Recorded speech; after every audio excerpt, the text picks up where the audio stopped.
గురువు గారు నమస్కారము. జై శ్రీమన్నారాయణ నాన్న. నా పేరు శరవణ్.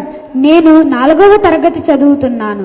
గురువు గారు ఆచార్య దేవో భవ అంటారు కదా, మరి గురువు దైవం ఒకటేనా? మంచి ప్రశ్న వేసావు. గురువు దైవము ఒకటేనా అనేది మా శరవణ యొక్క ప్రశ్న. గురువు దైవము ఒకటి కాదు. గురువు మార్గం, దైవం చేరవలసిన ఊరు. మార్గము ఊరు ఒకటా వేరా?